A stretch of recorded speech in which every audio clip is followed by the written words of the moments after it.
मेरे पास ताकत आ गई, इस दिन कोई माई के लाल में ताकत नहीं किसी झूठे को हाथ लगा। मैं बड़े होश आवाज में बात करना चाहता हूं और कांग्रेसी दलालों से पूछना चाहता हूं कि 2004 के इलेक्शन में तुम लोगों ने बहुत बड़ा हैंडबिल छापा था, मैनिफेस्टो बनाया था अपना कि यदि हमें वोट दे दिया, शरद पवार साहब की पार्टी, राष्ट्रवादी पार्टी, कांग्रेस पार्टी दोनों ने अपने मैनिफेस्टो में मिलकर बनाया था कि हमें जिताइए, झोपड़े वालों तुम्हारा झोपड़ा लीगल हो जाएगा, कोई म्युनिसिपैलिटी वाला तुम्हारे झोपड़े को हाथ नहीं लगाएगा। झोपड़े वालों ने, बेचारों ने मुरझाए हुए चेहरों पर मुस्कान आई थी कि हमने किस तरह से अपना आशियाना बनाया है। अब मेरा आशियाना अगर मैंने कांग्रेस और एनसीपी को वोट दे दिया तो कोई म्युनिसिपैलिटी वाला, कोई दलाल उसको तोड़ नहीं पाएगा। याद कीजिए, जब ये जीत कर आ गए तो इन्होंने इसी मलाड के इलाके में और गोंडी के इलाके में, अंबुजवाड़ी पीछे ही है, आजमी नगर में भी तोड़ा इन्होंने। 1 लाख से ज्यादा झोपड़े तोड़ा इन्होंने। कहने लगे ये इलीगल है। मैंने कहा तुम्हारी ये मैनिफेस्टो है, तुमने कहा था कि हम जीत कर आएंगे तो हम जो है इसको तोड़ेंगे नहीं, बल्कि हम इसको लीगल करेंगे। तुम्हें याद आया गाना कि मतलब निकल गया तो पहचानते नहीं, वो जा रहे हैं जैसे हमें जानते नहीं। मैं पार्लियामेंट में था, मैंने कहा था पार्लियामेंट के अंदर, मेरी तकरीर आज भी है कि कांग्रेस वालों अगर तुम ये कहते हो कि 2000 ये झोपड़े इलीगल हैं, 2000 के झोपड़े तुम तोड़ोगे तो 2004 में तुमने उनका वोट लिया है। अगर वो इलीगल झोपड़े हैं तो उनका वोट भी इलीगल है। अब तुम्हारे अंदर ताकत है तो तुम एक बार 2000 तक के ऑर्डरों का वोट इलीगल कर दो, जैसे तुमने झोपड़े को इलीगल किया है। तो बेटा तुमको तुम्हारी हैसियत मुंबई में अच्छी तरह से झोपड़े वाले बता देंगे कि लीगल क्या होता है और इलीगल क्या होता है। झोपड़े वाला परेशान, पीने का पानी नहीं। अगर सड़क पर जाते हैं हम लोग तो बेचारी माएं और बहनें पानी भरती हैं और कहती है कि जरा देखो पानी, हाथ में पानी लो तो पीला पानी, बीमारी हो जाए। ये मैं किसी बिहार या उड़ीसा या उत्तर प्रदेश के रिमोट की गांव की बात नहीं कर रहा हूं, मैं इस मुंबई की बात कर रहा हूं जिसे इस देश की आर्थिक राजधानी कही जाती है। मेरे प्रधानमंत्री मनमोहन सिंह जी पगड़ी पहन के जब जाते हैं यूनाइटेड स्टेट के अंदर, यूएन में बैठते हैं तो दिखाते हैं तस्वीर उन इलाकों की जहां बहुत ही जबरदस्त तरीके से बड़ी बड़ी बिल्डिंगें हैं। नरीमन पॉइंट को दिखाते हैं, दिल्ली के पार्लियामेंट की बिल्डिंग को दिखाते हैं। अरे जरा मेरे आजमी नगर को, मेरे गोंडी को और मेरे इन इलाकों को दिखाओ जहां तुम पीने का पानी नहीं दे सकते हो। याद रखिएगा, समाजवादी पार्टी का सपना है कि देश में रहने वाले लोगों को रोटी, कपड़ा और मकान मिले। ये कोई एहसान नहीं है। अगर रोटी, कपड़ा और मकान दिया तो कोई एहसान नहीं है। हाँ, उसके बाद कोई बंगला दे दिया तो मैं एहसान मानूंगा। ये तो हमारे वोट, हमने वोट दिया है। सरकार की ये पूरी जिम्मेदारी होती है। वही सरकार कामयाब सरकार मानी जाती है जिसकी सरकार के अंदर जनता कम से कम रोटी, कपड़ा और मकान का उसका बंदोबस्त हो सके। लेकिन आज हालत बहुत खराब है। बेरोजगारी, 600-650 रुपया बेवाओं को भत्ता मिलता है और उसमें हरामखोरी। अभी गाली तो सारा मुंह से गाली निकलती है, दिमाग खराब होता है, उसमें से भी 100-200 खा जाते हैं। इस हुकूमत के लोगों को अगर मुर्दे का कफन मिले तो कफन खाता हूं छोड़ने नहीं पाले, वो भी लेकर जाएंगे। हम लोग अपना गांव छोड़ मुंबई कमाने आ गए। खेती है 20 बीघा 25 बीघा। आज भी हमारे पास इतनी जमीनें, इतने कमरे हैं कि साला रात से बाल ठाकरे देख ले तो उनका कलेजा फट जाए। समझते हैं कि भैया लोग जो मुंबई में आए हैं, आदमी निकल के रूम में रहते हैं, झपड़पट्टी में रहते हैं, जिनकी कोई हैसियत नहीं। मेरे लाल, तू आज मेरे गांव में देखेगा तो तेरा कलेजा फट जाएगा कि मेरा घर कितना बड़ा है। तू आके देखेगा ना तो 4-5 कमरे तो ऐसे जिसमें भूत और परिंदे रहते हैं, सारे जाने को टाइम ही नहीं अपने पास। उसमें सारी चमगादड़ रहती है। 2-4 कमरे ऐसे हैं जिसमें सारा खाली लकड़ी रखते हैं हम लोग जलाने की, 2-3 में गोईठा रखते हैं। गोईठा समझते नहीं समझते? अरे गोबरवा का यार गोईठा होता है ना। अभी कभी परसों गए मैं यहाँ से, कहा तो खूब सूट पहन के गया एयरपोर्ट पे उतरा, समझे सबके बहुत बड़ा कोई पढ़ा लिखा बहुत बड़ा आदमी आया। गांव में पहुंचा, सालों में सब उतार दिया, लुंगी पहना, बनियान पहना और कमीज पहना, और जाके मैं बैठा कहा वो कोयला के पास। कोयला समझते नहीं समझते? वो आग लकड़ी से जलाया जाता है। अब मंगाया आलू, सालों के भूख के खाया कम से कम 1 किलो आलू। नंगे पर घूमा खूब, गया खेत में ऊँट चूहा तोड़ा। ऊँट समझते ना, गन्ना, 3 गन्ना चूहा तोड़ा, पैसा ये भी फट गया अंदर मेरा। और उसके बाद आज सुबह हवाई जहाज पकड़ा, मुंबई आ गया। ये मुल्क लोग क्या जाना भैया, लोग क्या होते हैं, उनको क्या पता किसको बोलते। अरे भैया का मतलब मोहब्बत, प्यार, दिल गुर्दा, जिसे दिल कलेजे से लगा लो उसको बोलते हैं भैया। ये तो सोनिया गांधी का पिल्ला, इनको हिंदुस्तान की औरत पसंद ही नहीं, इनके बाप को हिंदुस्तान की औरत पसंद नहीं। हिंदुस्तान में राज करना चाहते हैं लेकिन हिंदुस्तान की औरत से शादी नहीं करना चाहते। इनका सारा का सारा चाल चलन इनकी अंग्रेजी है। अब पता नहीं बदन में खून कौन सा, A+A है कि B है कि A+B है नहीं मालूम है। मैं और कुछ नहीं बोल रहा हूं, मैं और कुछ नहीं बोल रहा, मैं कोई गलत बात नहीं बोल सकता। अगर मैं यहां पर मुंबई आ गया रोटी कमाने के लिए, अगर इंडस्ट्री यूपी में होती जैसे मुंबई में है तो मैं यहां क्यों आता? साला मैं अपने गांव में रहता, वहीं कमाता, वहीं खाता और वहीं रहता। लेकिन इस देश की स्थिति खराब किसने किया?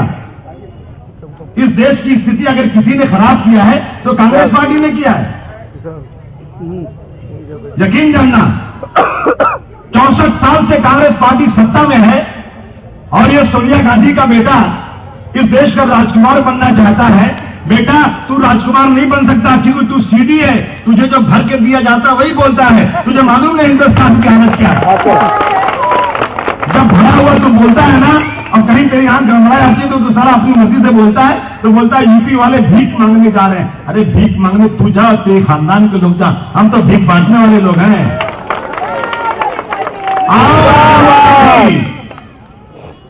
दिल्ली से आकर मुंबई में देखो, एक भी मेरा यूपी का भाई भीख मांगता हुआ नजर नहीं आएगा। सरों पर मिट्टियां फेंकता नजर तो जरूर आएगा, हाथ गाड़ियां खींचता हुआ नजर तो जरूर आएगा, लेकिन हलाल की कमाई पसीने की खाता है। कभी भी हाथ फैला कर किसी के सामने भीख नहीं मांगता। और तुम कहते हो उत्तर प्रदेश वाले भीख मांगते हैं और तुम्हारी सरकार आ जाएगी तो यूपी में तुम बाहर ला दोगे। अरे तुम्हारी सरकार तो है महाराष्ट्र में, क्यों नहीं बाहर लाते? अरे कुल्ला हम लोग मलाड में लेट हो जाएगा रात को। आज गरीब परेशान, आज जो है मुसलमान परेशान, नौजवान परेशान, किसान परेशान। इनकी सरकार है पूरे देश में आज, लेकिन सबसे ज्यादा किसानों की आत्महत्या अगर कहीं हो रही है तो इस महाराष्ट्र में हो रही है। और हमारे ये जो चाचा के भतीजे हैं उनको बड़ी चिंता है राज ठाकरे जी को कि सब यूपी वाले आके यहां खाएंगे, सब खा जाएंगे तो मेरा क्या होगा। अरे भाई, वो मुझे याद है बचपन में मैं गांव में रहता था ना, तो गधा जो धोबी के पास रहता था, साला पहले तो मोटा रहता था वो, लेकिन जैसे बरसात आए चारों तरफ हरियाली आ जाए तो दुबला हो जाए। बोले साला इतना चारा उसको खाने के लिए है, इतनी हरियाली है, ये खाता क्यों नहीं? तो मालूम हुआ कि ये जब गर्दन उठाता है, देखता है चारों तरफ हरियाली, तो उसको चिंता लगी रहती कि साला और कोई ना खा जाए, इसी चक्कर में खुद नहीं खाता हो और दुबला हो जाता है। ये हालात आज राज ठाकरे की है। इनका कलेजा फटता है कि उत्तर भारत। अरे उत्तर भारतीय मतलब महाराष्ट्र को बनाने वाला, महाराष्ट्र को समाज आज आसमान की ऊंचाई पर लाने वाला ये उत्तर भारतीय मजदूर है जिसने इस महाराष्ट्र को आज इस देश की आर्थिक राजधानी बनाया है।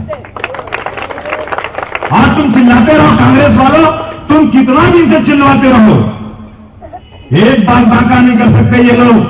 ये जो बुज़दिल लोग हैं, ये गली के किसी नाके पर एक बेचारा कोई बेचारा समोसा बेचने वाला, एक कोई मूंगफली बेचने वाला, एक कोई चना बेचने वाला बेचारा गली के एक कोने में बेचारा जो है गरीब आदमी चना बेचता है, तो ये टेलीविजन वाले को बुलाकर पंडे से खड़ा कर देते हैं और 4 आदमी मसंदे जाकर के एक आदमी को मारते हैं और दिखाते हैं कि ये मनसे के लोग हमला कर रहे। अरे हमला करना है तब वासिम करके दिखा तो समझ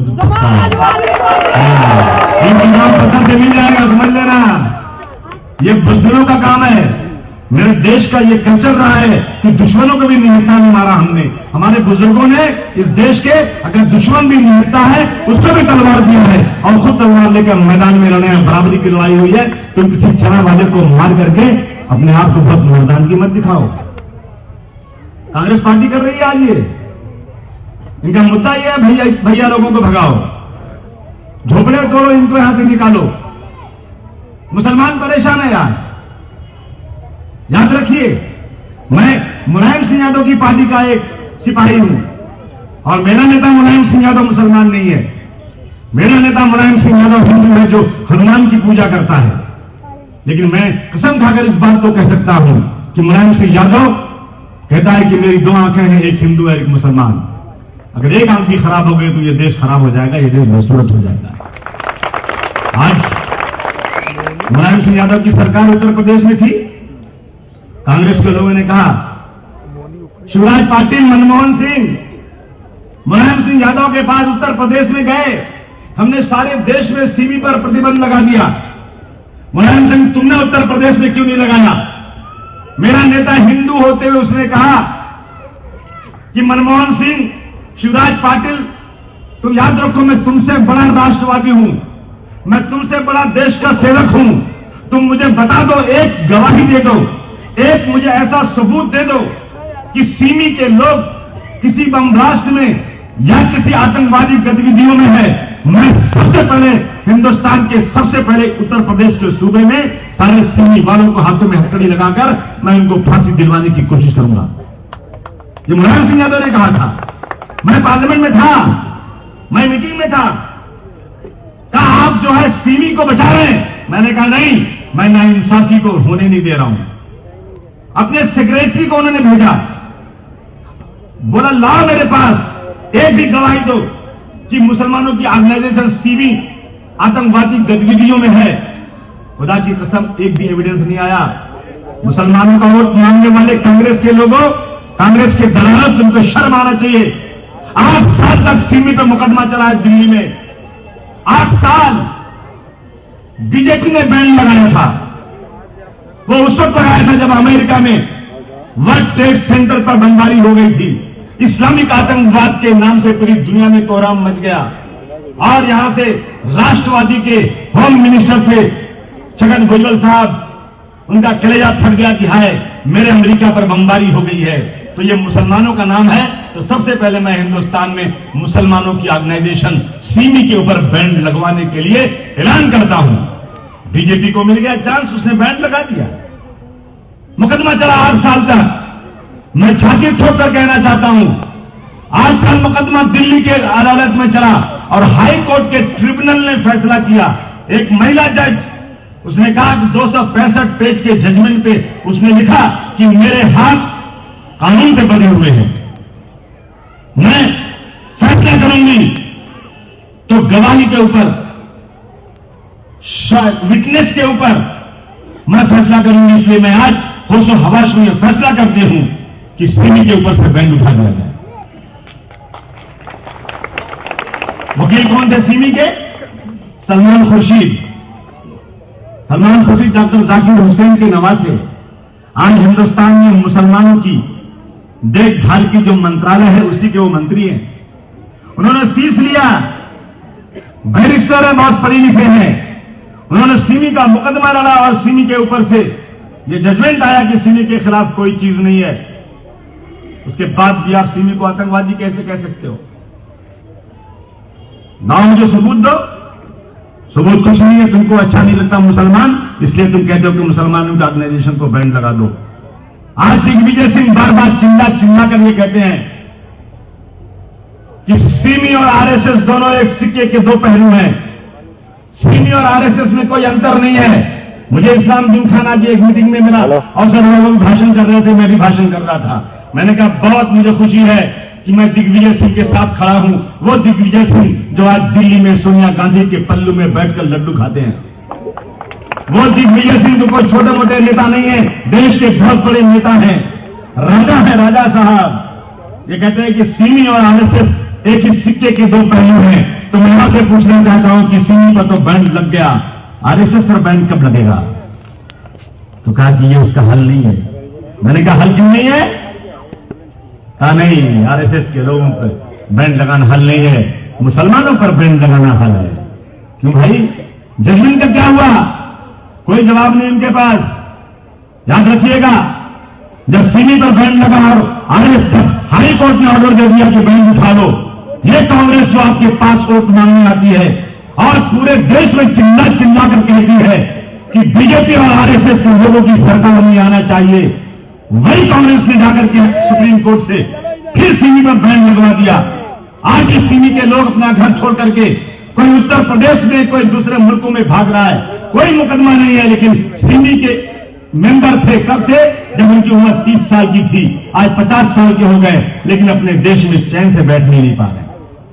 मैं पूछना चाहता हूं कांग्रेस के लोगों से कि जब आरएसएस पर बैंड लगा था और हाईकोर्ट ने आरएसएस का भी बैंड उठाने का ऑर्डर दे दिया था, कई कांग्रेस वालों तुम्हारी सरकार थी, तुमने जिस तरह सीमी पर अगली अदालत से अपील करके पिटीशन दाखिल करके फिर से बैंड लगवा दिया, आरएसएस पर क्यों नहीं दोबारा बैंड लगवाया? जब आरएसएस पर बैंड उठा तो मैंने देखा दिल्ली में तालियां बजाकर कांग्रेस ने स्वागत किया था। तो मैं कैसे मान जाऊं कि कांग्रेस सेक्युलर पार्टी है? याद रखिए, मैं आपके बीच में आज आया हूं आपसे इंसाफ की गुहार करने के लिए। मुझे सिर्फ इस देश में इंसाफ चाहिए। बाबा भीमराव अम्बेडकर का बनाया हुआ कानून, चाहे हिंदू हो, चाहे मुसलमान, चाहे सिख हो, चाहे ईसाई, इस देश में सबको बराबर का हक मिला हुआ है। मुझ जैसे कमजोर एक कमजोर मिल्लत के आदमी को भी माइक पर खड़े होकर के दुनिया के सबसे बड़े ताकतवर इंसान के खिलाफ बोलने की ताकत अगर मुझे मिली है तो इस देश के संविधान से मिली हुई है। इसलिए मैं कहना चाहता हूं दोस्तों, अभी इलेक्शन आ रहा है, कांग्रेस के लोग आपके पास आएंगे, आपसे बात करेंगे, आप उनसे पूछिएगा क्या आज इस देश के अंदर 36 संगठन पे बैंड लगा हुआ है। इंडियन मुजाहिदीन नाम की एक संगठन है, उसके ऊपर आज बैंड लगा हुआ है, और अंजुमन दीनदार अंजुमन पर बैंड लगा हुआ है, सीमी पर बैंड लगा हुआ है, दुष्करान मिल्लत पर बैंड लगा हुआ है। इस तरह से 36 संगठन ऐसे हैं जिस पर हिंदुस्तान की सरकार ने बैंड लगाया हुआ है। लेकिन मैं आपकी अदालत में अपना मुकदमा पेश करता हूं कि इसी नांदेड़ में बम ब्लास्ट हुआ, परभनी में बम ब्लास्ट हुआ, क्या हो रहा है इधर? मत देखो ना उधर। नांदेड़ में ब्लास्ट हुआ, परभनी में बम ब्लास्ट हुआ, जालना में बम ब्लास्ट हुआ, पूर्णा में बम ब्लास्ट हुआ, नई मुंबई में बम ब्लास्ट हुआ, पनवेल में बम ब्लास्ट हुआ, अजमेर में बम ब्लास्ट हुआ, और वो लोग गिरफ्तार हुए हैं और उनको सजा हुई है 10-10 साल की। उनकी संगठन का नाम क्या है? सनातन संस्था। उनकी संगठन का नाम क्या है? अभिनव भारत। उनकी संगठन का नाम क्या है? बजरंग दल। एक तरफ तुमने 36 संगठन पर बैंड लगा दिया, सीमी पर बैंड लगाया था, तो एक भी बम ब्लास्ट का आरोप उनके ऊपर नहीं था, आज भी लगा हुआ है। अगर तुम्हारे पास कोई रिपोर्ट है तो ठीक है, तुम लगा दो, लेकिन तुम्हारी सरकार ने गिरफ्तार किया है और कोर्ट ने सजा दी है, उस पर बैंड क्यों नहीं लगाते? क्यों नहीं लगाते उस पर बैंड? आरएसएस का प्रचारक कहता है, मोहन भागवत कहते हैं, अगर हिम्मत है तो बैंड लगाकर दिखा दो। वाह वाह वाह वाह। तब तो मैं ये कहूंगा कि ये सरकार डंडे से चलती है, कानून से नहीं चलती। और मैं अगर ये कह दूं एक कदम बढ़कर लेके, ये हसीनों और नामर्दों की सरकार है जो डर से चलती है, कानून से नहीं चलती, तो गलत नहीं होगा। दिल का जला कुंजी बोल देगा, बुरा मत मानना आप लोग, क्योंकि इंसाफ आज मिल नहीं रहा है यहां पर। मैंने उस दिन असेंबली में खड़ा हुआ, मैंने बात किया, बाबा साहब अंबेडकर का स्मारक बनाने के लिए इंदू मिल की 12.5 एकड़ जमीन की जरूरत है। बहुत दलित भाई लोग बहुत चिल्ला रहे हैं, घुस गए मिल के अंदर, ये मिल की जगह लेकर रहेंगे। हमने भी कहा है भाई, बाबा साहब अंबेडकर को जगह मिलना ही चाहिए, लेकिन मुझे उस वक्त याद आया वाकया कि मेरा देश मुर्दाबाद वाला है, जिंदाबाद वाला नहीं है। जब तक आदमी जिंदा रहता है ना, उसकी कोई वैल्यू नहीं रहती। मर जाता है ना, कहते वाह भाई वाह, क्या इंसान था वो। बाबा साहब अम्बेडकर जब इलेक्शन लड़ते थे तो हरा दिए जाते थे। आज चारों तरफ उनकी जय जयकार है, मैं भी जय जयकार कर रहा हूं। लेकिन जरा सोचो कि बाबा साहब अम्बेडकर पार्लियामेंट में जहां कानून बनता है पहुंचे कैसे? बाबा साहब अम्बेडकर पार्लियामेंट में पहुंचे थे मुस्लिम लीग की सीट से, वेस्ट बंगाल से।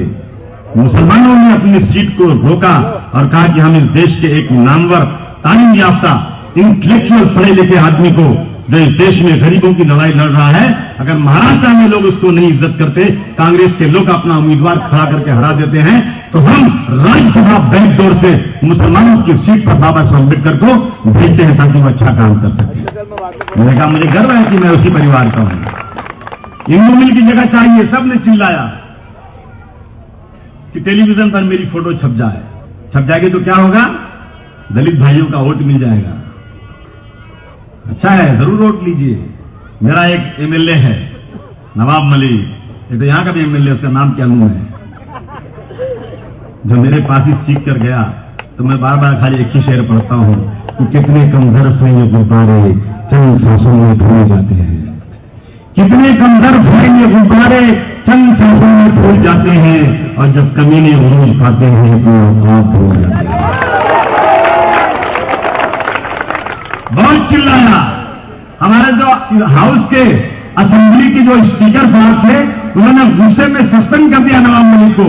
नवाब मलिक बोला मेरे बदन का आखिरी कतरा भी बाबा साहब अम्बेडकर के स्मारक के लिए कुर्बान हो जाएगा, मेरी लाश निकलेगी। लेकिन आज सरकार को ये रेजुलेशन पास करना ही पड़ेगा कि सारे 12 एकड़ जमीन स्मारक के लिए दी जाए। मुझे खुशी हुई, मैंने बहुत ताली बजा, मेरा हाथ सारा लाल हो गया ताली बजाते बजाते। मैं खड़ा हुआ, मैंने उसमें सपोर्ट किया। मेरा मुद्दा था, मुझे स्पीकर ने परमिशन दिया। मैंने कहा सर मलाड में एक मस्जिद की दीवार है सर, वो दीवार मुसलमानों की मस्जिद है वो सर इस देश का कानून कहता है कि इस देश में हिंदू भाइयों को मंदिर में जाने से कोई रोक नहीं सकता। सर इस देश का कानून कहता है कि मुसलमानों को मस्जिद बनाने और जाने से कोई रोक नहीं सकता। सर वो मस्जिद है, रजिस्टर है मस्जिद के नाम से। सर 8 दिन तक मैं 80 लोगों को लेकर के जेल में था। मुझे वादा किया गया था कि मस्जिद की दीवार बन जाएगी। सर आज तक वो दीवार नहीं बनी। बताइए मुझे आप कब बनेगी दीवार? मुझे सरकार से जवाब चाहिए। सर मुझे जवाब चाहिए सरकार से कि नई मुंबई के अंदर 1000 मीटर का प्लॉट 1 करोड़ 9 लाख रुपया का खरीदा हुआ, शिवसेना ने बनने से रोक दिया। शिवसेना के लोगों का दिमाग इतना खराब है कि वो खुद गए हाईकोर्ट के जज साहब को मैं सलाम करता हूं। हाईकोर्ट के जज साहब ने जब उनका पिटीशन पढ़ा तो उन्होंने कहा कि राजनीतिक पार्टियों का दिमाग खराब हो गया है, राजनीतिक पार्टियां होश में आ जाएं। राजनीतिक पार्टी इस देश को नहीं चलाएगी, इस देश का संविधान चलाएगा। कोई राजनीतिक पार्टी को हक नहीं है किसी की मंदिर और मस्जिद को रोक सके। मुसलमानों की मस्जिद को बनाया जाए, और अगर शिवसेना वालों को ये मस्जिद पसंद नहीं है, इलाका पसंद नहीं है, तो बोरिया बिस्तर लेकर के चले जाएं करानगर बाला साहब ठाकरे के घर पर। नहीं रहे जाकर के, यहां के लिए जगह नहीं है, क्योंकि कानून ने 1 करोड़ 9 लाख रुपया देने के बाद होम मिनिस्टर ने परमिशन दिया हुआ है। होम मिनिस्टर साहब, उन्होंने ये भी आगे लिखा, होम मिनिस्टर साहब पुलिस दो मुसलमानों को और लगाओ पुलिस और मस्जिद को बनने दो। 2009 से मुसलमान उनके चौखट पर घुटने टेक करके घुटने का मरीज बन गया, लेकिन आज तक आर पाटिल साहब आपने परमिशन नहीं दिया। मैंने पूछा क्या आर पाटिल साहब आप कौन से कानून से रोक रहे हैं? मुझे बता दीजिए। मैं पढ़ा लिखा नहीं हूं, मैं जाहिल हूं, मैं आपकी पार्टी में नहीं हूं, मैं अपोजिशन में हूं। मैं हाउस के अंदर ऑन रिकॉर्ड आपसे पूछना चाहता हूं कि कौन सा कानून है जिसके तहत आप उस मस्जिद को बनने नहीं दे रहे? फिर मैंने आगे उनसे पूछा, मुझे बताइए कि 5.5 साल तक आपने मुसलमानों को जेल में रखा, आपने पुलिस से इंक्वायरी करवाया, पुलिस ने कहा यही मालेगांव के दोषी है। हम लोगों ने पार्लियामेंट में चिल्लाया कि मस्जिद पे ब्लास्ट हुआ था, शबे बारात के दिन हुआ था। साहब मुझे नहीं लगता कि कोई मस्जिद का इमाम मस्जिद पर ब्लास्ट करेगा। साहब मुझे नहीं लगता कि कोई पढ़ा लिखा डॉक्टर मस्जिद में ब्लास्ट करेगा। मुझे नहीं लगता कि कोई अपनी इबादत गाह को उड़ाने की कोशिश करेगा। एक बार और इंक्वायरी करवा दीजिए। मुझे लगता है कि इसके अंदर कहीं ना कहीं कोई गलती हो रही है। सीबीआई की इंक्वायरी करवाई गई, सीबीआई ने भी कह दिया यही दोषी है, इनको फांसी दो। मैं इंतजार कर रहा था कि कब फांसी होगी। उसी बीच में असीमानंद नाम के एक आदमी ने जेल में एक मुसलमान के इखलाक से, उसके नेचर से, उसके उठने बैठने के तरीके से, उसकी बातचीत से इतना मरलूब हो गया था कि मेरी उम्र इतनी ज्यादा हो चुकी है, मरना है मुझे, भगवान के पास जाना है, मैं किसी गलत आदमी को फांसी नहीं होने दूंगा। मैं कहता हूं कि ये बम ब्लास्ट में जो लड़के पकड़े गए हैं ये दोषी नहीं है, बल्कि आरएसएस के परिवार के लोग दोषी हैं। फिर देश में चारों तरफ चर्चा शुरू हो गई, चिल्लाए शुरू हो गई कि इंक्वायरी कराओ, इंक्वायरी करवाओ। 5.5 साल तक जेल में रहने के बाद एनआईए बनाया गया, नेशनल इन्वेस्टिगेटिव एजेंसी। उसने इंक्वायरी किया और उसने कहा ये सब लोग बिल्कुल बेकसूर हैं, ये गलत पकड़े गए हैं, इसमें संघ परिवार के लोग दोषी हैं, उनको ढूंढा जाए कहां है। उसके बाद मेरा जो है चीफ मिनिस्टर कहता है कि मैं पी चिदंबरम के पास जा रहा हूं उसे कहने के लिए कि अब जब जमानत की अर्जी आएगी 9 आदमियों की तो आप इसमें मुखालिफत मत करवाना। आप मुझे बताइए कि जब दोषी नहीं है, एनआईए ने रिपोर्ट दे दिया है, तो फिर आप कौन से मुंह से ये कहते हो कि हम अर्जी, जमानत की अर्जी का अपोज नहीं करेंगे। मैं आरएसएस वालों से पूछना चाहता हूं, कौन सा कानून है ऐसा कि 5.5 साल तक जेल में दोषी एक आदमी बेगर किसी कसूर के जेल में हो, उसके बाद मेरे देश का मुख्यमंत्री ये कहे कि मैं इन पे मेहरबानी करूंगा, छोड़ूंगा नहीं इनको, खाली इनको जमानत दिलवा दूंगा। मैं आपसे कहना चाहता हूं, मैंने पढ़ा था उस दिन शेर एक पढ़ा था, मैंने कौन है यार ये, बर्बाद नहीं करो। मैंने उस दिन पढ़ा था एक शेर, एक शायर पढ़ रहा था, मुझे 2 लाइन उसकी बहुत अच्छी लगी। इंसाफ जालिमों की हिमायत में जाएगा, इंसाफ जालिमों की हिमायत में जाएगा, ये हाल है तो कौन अदालत में जाएगा। मैं मिला हूं लोगों से जो जेल में थे, जिंदगी तबाह हो गई उनकी।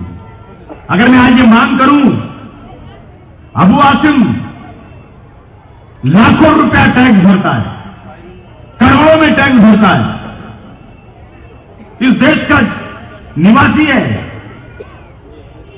और यहां का एटीएस का चीफ और डीजी से भी कम मेरी हैसियत नहीं है।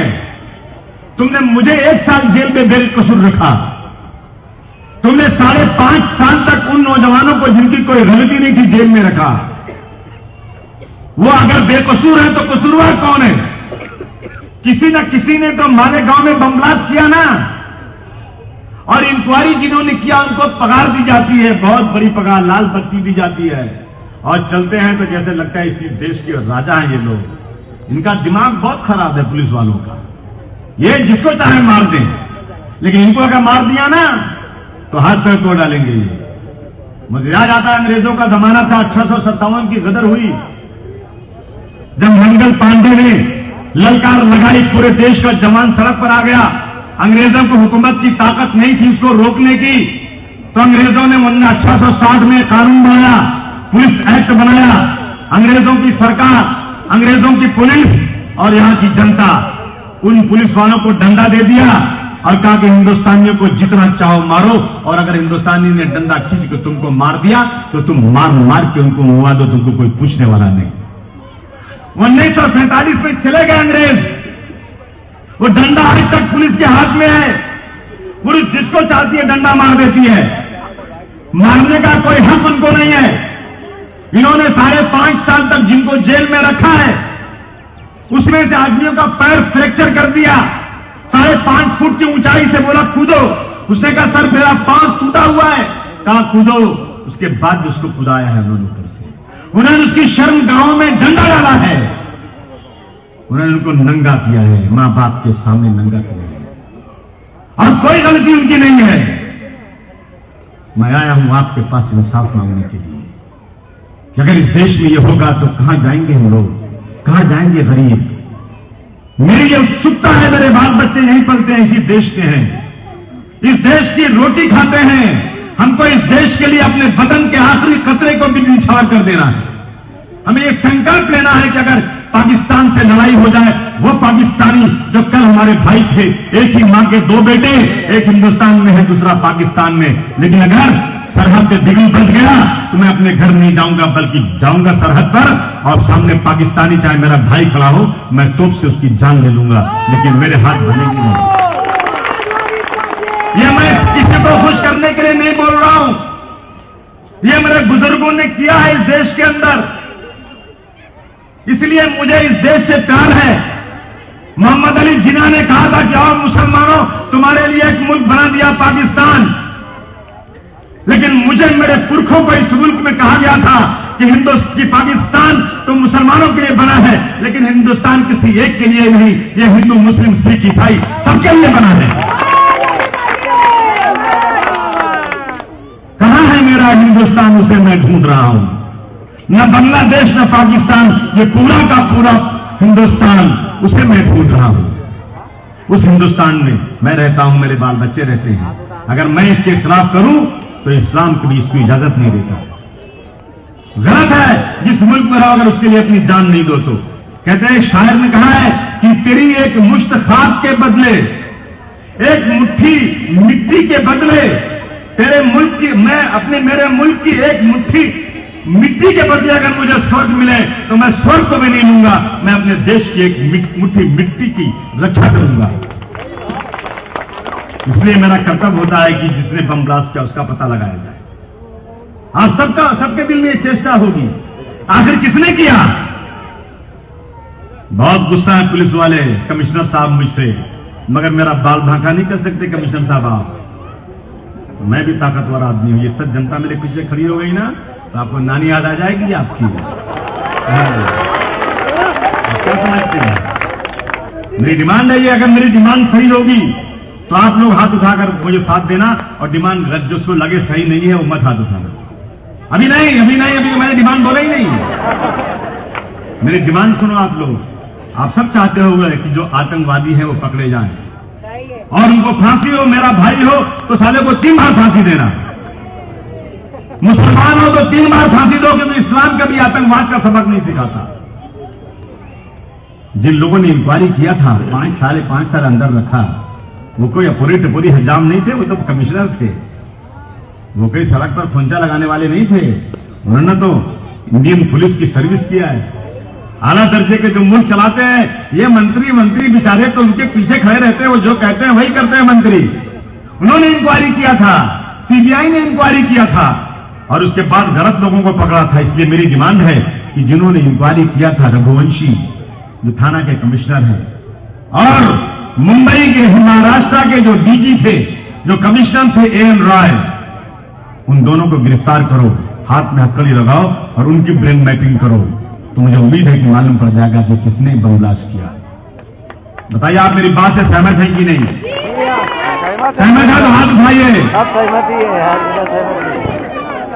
ये बात माननी पड़ेगी, इसलिए अबू आसिम आपके पास बार बार आ रहा है। अभी मैं गांव गया था, मेरी मां जिस गांव की है, मेरा नानिहाल जहां है, वहां का एक लड़का गिरफ्तार हो गया। रात को आए पुलिस वाले पकड़ के लेके चले गए। वो लड़के ने आज तक उत्तर प्रदेश के अलावा कोई दूसरा स्टेट देखा नहीं। मैं यहीं पे कसम खा सकता हूं, मैं कुरान की कसम खा सकता हूं, यहां पर अगर कहा जाए तो उसे कुछ नहीं मालूम, कुछ नहीं पता उसे। वो सिमी के साथ घूमता था, बोलता था, गरीब मुसलमानों की मदद करता था। घर पर आए, उसको पकड़ कर लेकर चले गए। मायावती की सरकार ने गिरफ्तार करके नरेंद्र मोदी की सरकार को भेज दिया, जेल में चला गया। कसूरवार नहीं है, कोई एविडेंस नहीं है, लेकिन छूटेगा नहीं, 2, 5, 10 साल अंदर रहेगा। क्या करें, कहां जाए, किससे मदद मांगे, किससे पूछें? शादी 2 दिन पहले हुई, सिर्फ 2 दिन पहले शादी हुई। बाहर सऊदी अरब में नौकरी कर रहा है। मैंने कहा बेटा, मैंने कहा मामू आना मत आओ, कुछ फायदा नहीं होगा, आओगे रोके चिल्लाओगे चले जाओगे, कोई यहां कानून नाम की चीज नहीं है। जिसे चाहे उठाकर जेल भेज दिया, 10 साल रहने के बाद उसको छोड़ दिया। किसकी सरकार है? कांग्रेस की सरकार है। मैं पूरे यूपी में एक आदमी ढूंढता हूं कि मैं जाकर मुख्यमंत्री के सामने ये कह सकूं कि मुख्यमंत्री तुम्हारी पुलिस ने जिसको पकड़ा है वह बेगुनाह है। मुझे मालूम है कि कुछ नहीं होगा, लेकिन मेरे दिल की भड़ास तो निकल जाएगी। मैं डेलीगेशन देकर के ये तो कह तो सकता हूं कि तुमने जिसको पकड़ा है ये गलत है। खुदा की कसम पूरे यूपी में एक मंत्री ऐसा नहीं है वो ये कह सकेगा वासिम चलो मैं तुमको चलता हूं मुख्यमंत्री के पास बिठा देता हूं, तुम बात करो। यूपी में मायावती की सरकार, जितने लोग हैं सब उसके गुलाम है, कोई बात करने की ताकत नहीं रखता। मैं यहां बैठा हूं, आज भी चिल्ला कर तुमको कहता हूं कि यूपी में कभी कोई जुल्म हो जाए, मुलायम सिंह यादव के पास जाना है, रात को 2:30 बजे बोलना ना, अगर नहीं लेगा तो मैं अपने बाप की औलाद नहीं। इसलिए कहना चाहता हूं, इसलिए आपके पास जिद चल कर आया, जुल्म जागती बढ़ती जा रही है। मुसलमानों के इलाके में पानी नहीं मिलेगा, भैया लोगों के इलाके में पानी नहीं मिलेगा, यूपी वाले भगा दिए जाएंगे, कोंचा लगाते हैं म्यूनिसिपैलिटी वाले छोड़ देंगे। क्या मजाक है? ये नौकरी तुम नहीं दे सकते आदमी को। और आदमी बेचारा BA करने के बाद अपने बीवी बच्चों को छोड़ करके, अपने मां बाप को छोड़ करके, अपना घर द्वार छोड़ करके मुंबई में आकर सड़क फुटपाथ पर 2000-3000 किसी से उधार मांगकर बेचारा जो सब्जी बेच लेता है, शाम को 200 रुपया कमा लेता है, और तुम उसको जो है डंडे से मारकर भगा देते हो। तुम्हारी जिम्मेदारी है कि तुम उसको नौकरी दो, उसको रोजी रोटी दो। तुम रोजी रोटी नहीं दे सकते तो मारने का तुमको क्या हक है? कोई पुरसारे हाल नहीं। अगर यही तुम्हारी हाल रही ना महाराष्ट्र के लोगों, तो महाराष्ट्र की हालत की कलकत्ता जैसी हो जाएगी। कलकत्ता पहले देश का आर्थिक राजधानी थी, अब कलकत्ता वालों ने लड़ाई शुरू किया, कलकत्ता कंगाल हो गया। और तुम ये कर रहे हो, मेरे महाराष्ट्र की हालत तुम ऐसी कर रहे हो, लोग भाग भाग कर गुजरात जा रहे हैं और आंध्र प्रदेश और कर्नाटक जा रहे हैं। यह हाल हो रही है आज। लेकिन मैं कहना चाहता हूं कि जिसको हमने अपने खून पसीने से सींचा है उसको हम कंगाल नहीं होने देंगे, हम इस दूर को बढ़ाएंगे।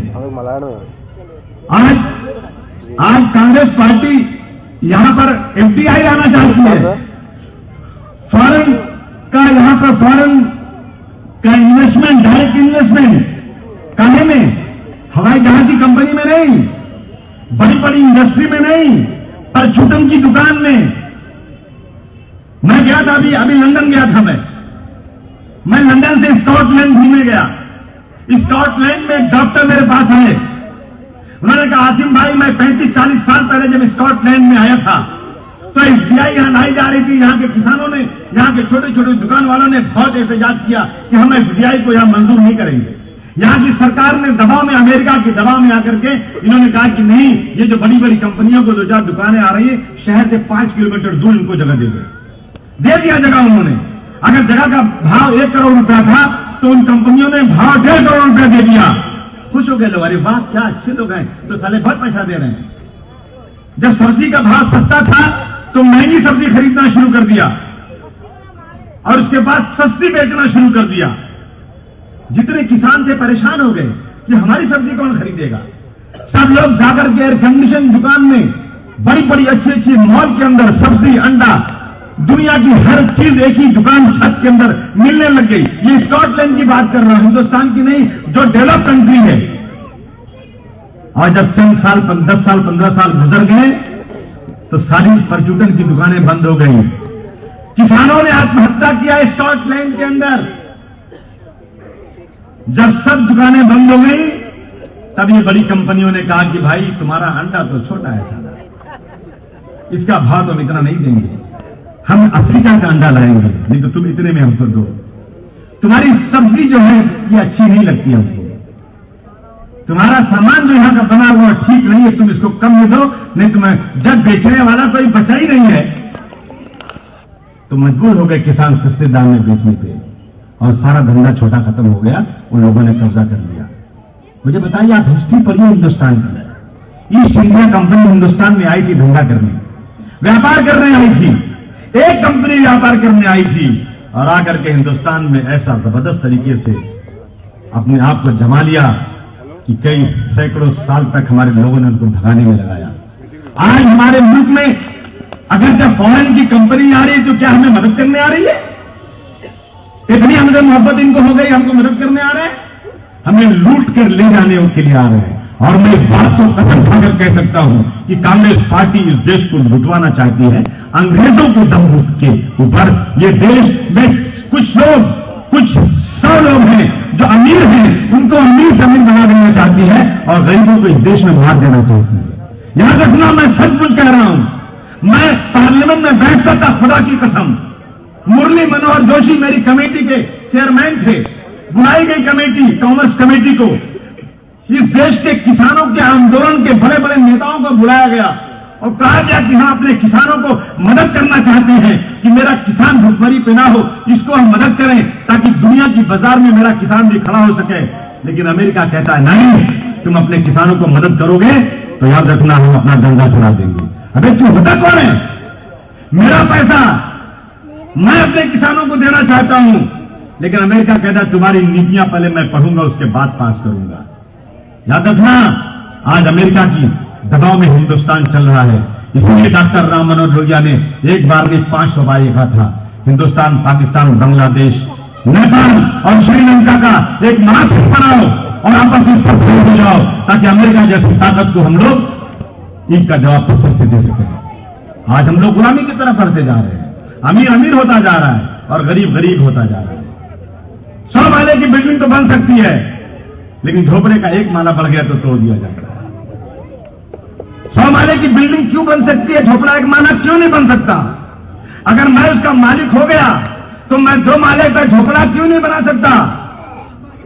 इसलिए कि तुम गरीब हो, तुम्हें इस मुल्क में जीने का हक नहीं है। एक गिलास पानी अगर है, उससे प्यास तुम्हारी बुझ सकती है तो कांग्रेस पार्टी आधा गिलास पानी गटर में फेंक देगी, आधे गिलास देगी ताकि तुम्हारी प्यास बुझने ना पाए, तुम प्यासे रहो, न मरो न जियो, बीच में लटके रहो। याद रखना, मैं जब बोल रहा हूं बड़े होश हवाश में बोल रहा हूं, हवा में नहीं बात कर रहा हूं। अबू आसिम को किसी राजनीति की जरूरत नहीं। मेरे खानदान में किसी ने राजनीति नहीं किया, अपने पैसे से राजनीति करता हूं। एक लाल पैसा हराम किसी का नेता नहीं। कोई नहीं कह सकता कि अबू आसिम ने एमपी से 6 साल तक का कमीशन ले लिया, अबू आसिम में मिलने हुए, इनके नगर सेवक है, इन्होंने किसी को फोन किया कि झोपड़ा तोड़ दूंगा, पैसे दो। नहीं, मैंने अपने नगर सेवकों को कहा है कि किसी गरीब का झोपड़ा बनता हो, भले इंजीनियर हो, तुम आंख बचा लेना और अगर तुम कुछ दे सकते हो तो 500 रुपया दे के मदद कर देना, तोड़वाना मत उसको। अगर तोड़वाओगे तो तुम मेरे साथी नहीं रह सकते। इलेक्शन आ रहा है, अपने उम्मीदवार खड़ा कर रहा हूं। एक तरफ कांग्रेस पार्टी है जिनके पास बहुत पैसे हैं, ये तो एक बिल्डर को फोन करते हैं, कुछ करोड़ मंगा लेते हैं। खबरी है, खबरी सब, ये सब जितने पार्लियामेंट असेंबली में बात करते हैं ना, तो बिल्डरों के बारे में बात करते हैं। शाम को बिल्डर को बुला के पैसे लेते हैं। अबे हराम और हलाल तो सोच कम से कम। हराम हलाल, अरे बड़ी बड़ी गाड़ी इसके पास आ गई। कहां से गाड़ी आई बेटा? पहले तो नहीं गाड़ी तेरे पास की है, तू नहीं नहीं, मैं देखा तुमको, तेरे अब्बा भी हारे थे, तू भी हारा था। हाँ। जिसको हमने उंगली पकड़ाया बेटा, हमसे बात पूछते हो, लेकिन जनता तो जानती है अच्छी तरह से। आप वोट देंगे तो मैं लड़ाई लड़ूंगा, नहीं देंगे तो भी लड़ूंगा, लेकिन आप वोट देंगे ना तो मैं आंख में आंख डालकर असेंबली में बात करूंगा। एक तरफ 100-200 लोग रहते हैं, अबू आसिम मुर्दाबाद, अबू आसिम पाकिस्तान जाओ, अबू आसिम के बारे को गाली देते हैं, लेकिन आपका भाई अकेला रहता है। लेकिन आपने देखा है टेलीविजन के ऊपर मेरे हाथ कभी कांपे नहीं है, मेरे पैर कभी कांपे नहीं है। मैंने पूरी दुनिया ने देखा है, मैंने इस देश की भाषा में का सम्मान किया। ये देश की भाषा हिंदी है, ये देश की भाषा मराठी नहीं है। मराठी महाराष्ट्र की भाषा है, गुजराती गुजरात की भाषा है, बंगाली बंगाल की भाषा है, लेकिन भारतवर्ष की भाषा का नाम हिंदी है। और मैंने हिंदी में शपथ लिया तो हिंदी को अपमानित किया गया, इसे मैं कभी बर्दाश्त नहीं कर सकता। याद रखना, मैं कभी बर्दाश्त नहीं कर सकता। मैं उर्दू में भी शपथ ले सकता था, लेकिन मैं जानता हूं उर्दू इस देश की राष्ट्रीय भाषा नहीं है। इस देश की राष्ट्रीय भाषा हिंदी है। मुझे एक हिंदू कवि ने भोपाल से मेरा एक्टर झूठ करके मुझे फोन किया, बोला अबू भाई मैं आपकी मर्दानगी को सलाम करता हूं, हम लोगों ने जमाने से हिंदी के लिए लड़ाई लड़ा है, लेकिन आपने एक दिन में जो कारनामा कर दिया रहेगी दुनिया तक कोई इसे भूलेगा नहीं। अबू भाई मैं आपको शेर देता हूं, एक शेर याद रखिए आप। मैंने कहा बताइए। उन्होंने कहा कि एक शेर मेरा ये है कि जो हिंदी में शपथ ली है तो हंगामा है बर्पा, जो हिंदी में शपथ ली है तो हंगामा है बर्पा, और जो उर्दू में शपथ लेते तो शायद मर ही गए होते। इसे नौजवान साथियों, आपका भाई आपके पास मदद मांगने आया है। मदद क्यों मांगने आया है? पैसे की नहीं। इकट्ठा हो जाइए आप लोग, उस आदमी के पीछे इकट्ठा हो जाइए जो गरीबों की हालत को जानता है। जिस तरह उत्तर प्रदेश में नारा दिया था कि बेकारों को काम दो, बेकारी का दाम दो या बेकारों को काम दो, उस आदमी के पीछे जमा हो जाइए जिसने कहा कि इस देश में औरतों की हालत खराब हो रही है, इसलिए मैं हर बच्ची को जो इंटरमीडिएट पास हो जाएगी उसको 20,000 रुपए कन्यादान दूंगा। उस आदमी के पीछे जमा हो जाइए जिसने कहा था कि मेरी सरकार आ गई है, आज से सरकारी अस्पतालों में दवा का दाम सिर्फ 1 रुपया होगा। 3 साल तक मुलायम सिंह की सरकार में 1 रुपए में इलाज हुआ है, लेकिन मायावती की सरकार ने बंद कर दिया। उस आदमी के पीछे जमा हो जाइए जो चाहता है कि समाज के आखिरी आदमी के चेहरे पर मुस्कान आ जाए। अबू आसिम जिसका नाम है वो बुज़दिल नहीं है। राज ठाकरे के लोग मुझे धक्का दे रहे थे, मेरे लोगों ने कहा आसिम भाई राजनीति छोड़ दो, बेइज्जती हुई हम लोगों की। मैंने कहा नहीं ये राजनीति है, देने को तो दे सकता था मैं भी गाली, देने को तो दे सकता था मैं भी गाली, मुझको मगर मेरी तहजीब इजाजत नहीं दी। और मैं उसका जमीन का हूं, मैं उसका जमीन का हूं जहां कृष्ण भगवान ने जन्म लिया, मैं उसका जमीन का हूं जहां अल्लामा शिबली नोमानी ने जन्म लिया, मैं उसका जमीन का हूं जहां बड़े बड़े लोगों ने जन्म लिया, अंग्रेजों के छक्के छुड़ा दिए। राज ठाकरे और बाज ठाकरे कौन से खेती नहीं। इसलिए दोस्तों इलेक्शन आ रहा है, सब लोग आएंगे, बात करेंगे आपसे। किसको वोट देंगे आप? उसी को वोट देंगे आप जो आपके साथ नाइंसाफी कर रहा है। कांग्रेस पार्टी अगर कहेगी कि बीजेपी जीत जाएगी अगर अबू आसिम को वोट दिया, कांग्रेस पार्टी अगर कहेगी कि अगर समाजवादी पार्टी को वोट दिया शिवसेना जीत जाएगी, खुदा की कसम मैं कह रहा हूं, ये झूठे हैं, ये शिवसेना के साथ मिले हुए हैं। पूरे महाराष्ट्र का खाली आप मंगा लेना कि कारपोरेशन और म्यूनिसिपैलिटी में कितने इलेक्शन हुए हैं, कहां कांग्रेस पार्टी शिवसेना के साथ ऑफिशियली कानूनन दोनों हाथ मिला करके सत्ता का लड्डू खा रहे हैं। मिला लेना, उसके बाद कहना कि तुम झूठे बेईमान लोग हो। क्या कुछ तुमने नहीं किया जो शिवसेना करना चाहती है, और तुम लोग शिवसेना के सामने घुटने टेकते हो। घुटने टेकना बंद कर दो, नहीं तो बाल ठाकरे की तरह से वाजपेयी की तरह से घुटने का इलाज करना पड़ेगा, दोनों घुटने नकली लगाने पड़ेगा। इसलिए दोस्तों मैं बड़ी उम्मीद के साथ आजमी नगर में आज आया हूं कि आजमी नगर के लोग अगर चाह जाएंगे, मलाड के लोग चाह जाएंगे तो अबू आसिम भी बड़ा आदमी बन सकता है। अबू आसिम भी असेंबली में बात कर सकता है, और मुझे ऐसा आदमी चाहिए। मैं कोई आप पे थोपूंगा नहीं आदमी, मैं कोई नहीं लाऊंगा मेरे पास से कि जो मुझे पैसा दिया हो या मेरा रिश्तेदार हो या मेरी बहन मेरा भाई। ये सब अपनी बहन को लाते हैं, भाई को लाते हैं, मैं नहीं लाता भाई बहन को। मैं तो लाता हूं सिर्फ अच्छा इंसान, दान बिरादरी कोई भी होने दो, लेकिन वो आदमी जो गरीबों के चेहरे पर मुस्कान लाने की आखिरी कोशिश करे ईमानदारी के साथ, वही मेरा उम्मीदवार होना चाहिए, वही होना चाहिए। इसलिए दोस्तों आपने मुझे हक दिया है उम्मीदवार चुनने का, मैं उम्मीदवार चुनूंगा। मुझे मालूम है कि मेरा मुर्दाबाद भी किया जाएगा, जिसको टिकट दूंगा वो जिंदाबाद करेगा, बाकी मुर्दाबाद करेंगे। मैं आगे हो चुका हूं सुद्दे का, लेकिन मैं बेईमानी से नहीं टिकट दूंगा। कोई कहेगा कि पैसा देकर टिकट दिया है तो आप कसम खा जाना कि अबू आसिम ने पैसे लेकर टिकट नहीं दिया होगा। कोई कहेगा कि अबू आसिम ने दबाव में टिकट दिया है तो झूठ है ये। अबू आसिम कोशिश कर रहा है कि मुझे ऐसा आदमी मिल जाए जो मेरे कंधे से कंधा मिलाकर सांप्रदायिक ताकतों से लड़े और गरीबों की मदद करे। इसीलिए आया हूं, खाली मेरा यही इलाका चाह जाएगा तो मुझे कोई माई का लाल हरा नहीं सकता, यही इलाका चाह जाएगा। मेरी मीटिंग को खराब करा दिया, दराज खड़े हो गए वहां पर कि कोई जाना मत, कोई जाना मत। बेटा तू क्या समझता मैं नहीं आऊंगा? एक बार खराब हो, 2 बार खराब हो, 5 बार आऊंगा, और आऊंगा मेरे लोगों से कहूंगा कि अबू आसिम के साथ आओ। ये बेईमान है, ये पुलिस की दर्द को डराते हैं और पैसा देकर के मेरे लोगों को भगाते हैं। लेकिन है वो लोग जो मर्द हैं, कभी पैसे पे बिकने वाले भी नहीं है, वो मेरे सिपाही बन सकते हैं, वो मेरे साथ आ सकते हैं। आने वाले दिनों में अभी कारपोरेशन के इलेक्शन का ऐलान होने वाला है, मुझे इतनी सीट जिता कर दे दो। जब मैं पहली बार यहां मैंने खड़ा किया था अपने उम्मीदवार, तो 4 एमएलए जिता कर लाया था मैंने 95 में। आज भी मैं 4 एमएलए जिता कर लाया था। मैं पहली बार 97 में जब नगर सेवक खड़ा किया था तो 22 नगर सेवक जिता कर लाया था। अब तो मेरा संगठन बन गया, अब की बार तो कम से कम 25 से 30 नगर सेवक जीत कर आना चाहिए। और जिस दिन इतना हो गया ना, उस दिन शिवाजी पार्क के सामने का बंगला कोई माई का लाल मेरे बगैर इजाजत के नहीं ले सकता। और बंगले पर मेरी नजर है, आले टेढ़े साले बैठे रहते हैं। मैं आज तक गया नहीं उसमें, कभी जाऊंगा भी नहीं जब तक तुम लोग मुझे वहां भेजोगे नहीं। मैं तुमसे वो चीज नहीं मांगता जो तुम्हारे पास नहीं है, मैं तुमसे वही चीज मांगता हूं जो तुम्हारे पास है। तुम सब इकट्ठा होकर के मेरे साथ आकर साइकिल पर वोट दे दो ना, उसके बाद गिरहा होगा और मुशायरा होगा वहां पर। पक्की बात है। कहां गया था भाई यार मुशर्रफ वाले?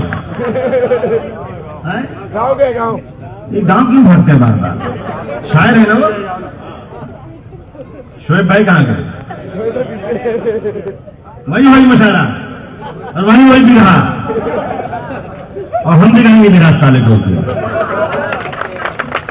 लेकिन आप लोग सब मेरे साथ रहिए, गुजारिश करता हूं मैं कि आप लोग मेरे साथ रहिए। ये गरीबों की पार्टी है, गरीबों के लिए काम कर रही है। ये समाज के दबे कुचलों की लड़ाई लड़ रही है। आने वाले दिनों में आप कांग्रेस पार्टी को बता दीजिए कि तुमने जो बेईमानी किया तुमको उसका फल मिलेगा। बिहार के लोगों ने ऐसा तमाचा मारा कि 4 सीट आई है, उत्तर प्रदेश में इंशाल्लाह 3 ही आएगी, इंशाल्लाह 3 आएगी। बहुत बहुत आपका शुक्रिया, आपने हमारी बातें सुना। मैं उम्मीद है कि आप लोग हमारे साथ रहेंगे। बहुत बहुत धन्यवाद।